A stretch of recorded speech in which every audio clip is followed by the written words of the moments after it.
Do you think Americas have achieved satisfactory level of women's representation అనే ఒక question లో మనం హార్డ్ వర్డ్స్ ఇంపార్టెంట్ వర్డ్స్ నేర్చుకుందాం. ఏ book లేని ఈ వర్డ్స్ ఉంటాయి, ఓకేనమ్మా. సో ఈ వర్డ్స్ నేర్చుకోండి, మీకు చాలా యూస్ అవుతుంది. అచీవ్డ్ సాటిస్ఫాక్టరీ ఆన్సర్ లో ఈ వర్డ్స్ అన్ని ఉంటాయి. Telugu meanings achieved. అచీవ్డ్ సాటిస్ఫాక్టరీ అంటే సంతృప్తికంగా సాధించడం. ఉమెన్స్ రీప్రజెంటేషన్ అంటే presence and participation of women's in various industries. Women ఏమొచ్చి రకరకాల ఇండస్ట్రీస్ లో అనేక ఇండస్ట్రీస్ లో పార్టిసిపేట్ అవ్వడం. Proportional something that has a relative size. Relative size లో సంథింగ్ ఏదైనా ఉండడం, అదే ప్రొపర్షనల్. నేషనల్ పార్లమెంట్ అంటే ఏంటమ్మా? లెజిస్లేటివ్ బాడీ అంటే శాసనసభ. కంట్రీలో ఒక లెజిస్లేటివ్ బాడీ అంటే శాసనసభ లెజిస్లేటివ్ అని అంటారు.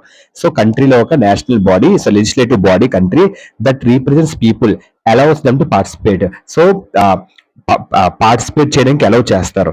సో ఇన్ డెసిషన్ మేకింగ్ అంటే ఏదైనా ఒక డెసిషన్ తయారు చేయడానికి, ఓకేనమ్మా. సో బిగ్గెస్ట్ లెజిస్లేటివ్ బాడీ ఏంటి మన ఇండియాకి? పార్లమెంట్, ఓకేనమ్మా. నెక్స్ట్, నార్డిక్ కంట్రీస్ అంటే కల్చరల్ రీజన్ ని నార్డిక్ కంట్రీస్ అని అంటారు. ఉమెన్ పార్టిసిపేషన్ అంటే మహిళలు పాల్గొనడం. ఉమెన్స్ లిటరసీ రేట్ అంటే మహిళల అక్షరాస్యత రేటు. పొలిటికల్లీ మోటివేటెడ్ అంటే రాజకీయంగా ప్రేరేపితమైనది. సో ఇదమ్మా Americas have achieved satisfactory level of women's representation అనే ఒక క్వశ్చన్ లో most important hard words Telugu meanings చెప్పాను.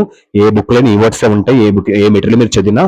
సో ఇదైతే నేను ఆల్ ఇన్ వన్ మెటీరియల్ లో ఒక వర్డ్స్ అన్ని మీకు ఇవ్వడం అనేది జరిగింది. సో మీరు ఏది తీసుకుని మీకు ఇవే ఉంటాయి, ఓకేనమ్మా. Thank you so much.